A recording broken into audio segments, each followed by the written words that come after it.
everyone, Wayne from the CERN Earth and Space Center here.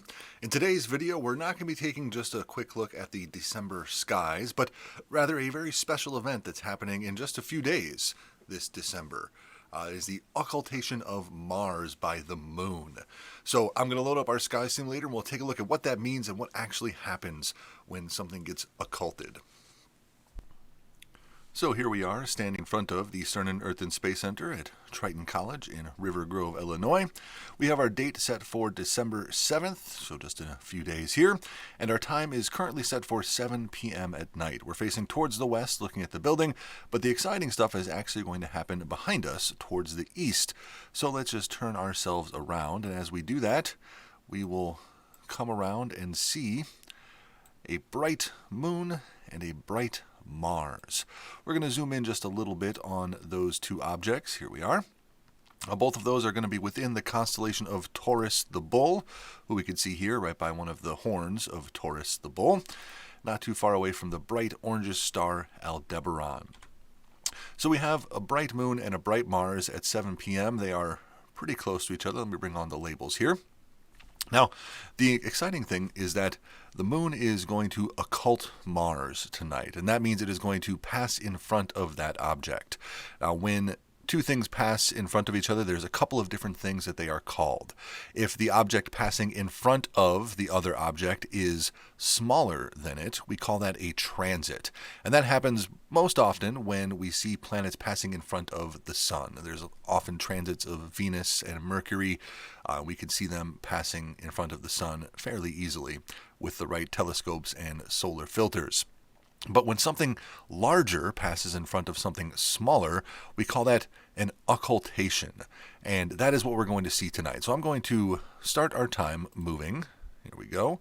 And I'm going to speed it up a little bit. And as the night goes on, we'll see that things start to move throughout the sky.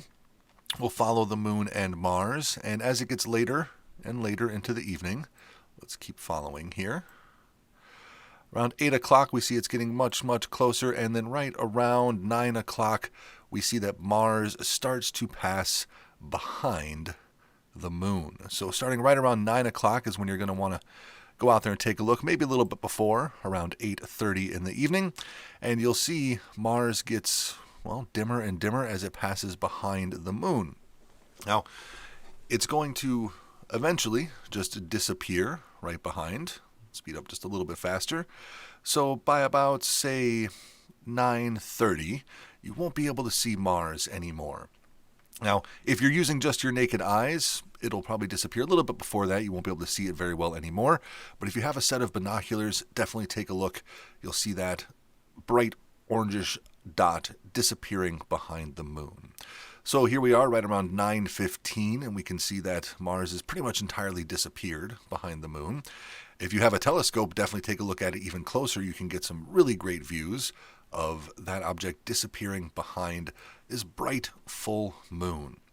And then it's gone. It has now disappeared from our view.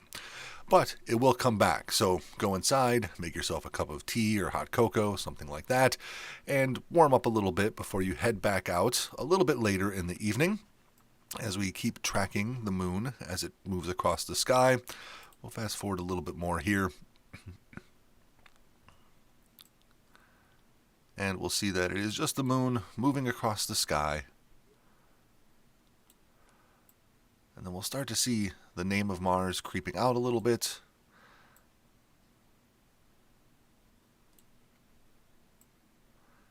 And then eventually we will see that object appear on the other side of the moon. And there it is, right around 10 o'clock. You can see Mars reappear from behind the moon. Slow it back down again.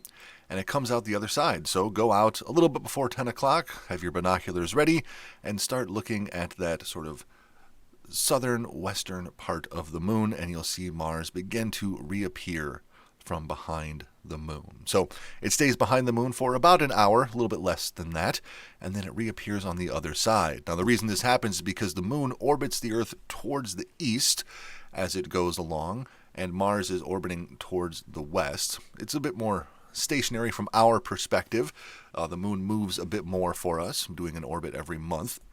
So they're moving sort of cross purposes to each other, and we can see the moon pass in front of Mars, block it from our view, and then Mars will reappear on the other side. So go out there and take a look and watch this really cool event. Now, occultations like this do happen somewhat frequently, although they're not always very visible, and that's because the moon and Mars and all of the other planets and the sun, well, they all live in the same area of the sky. They all travel along the same plane that we call the ecliptic, and that's the sort of plane of our solar system. That's the path that all of those objects take through the sky. And so we see things passing in front of and behind each other somewhat frequently, but this is a great chance to go out and take a look because this happens during a full moon, and both objects are going to be very, very bright and easy to see.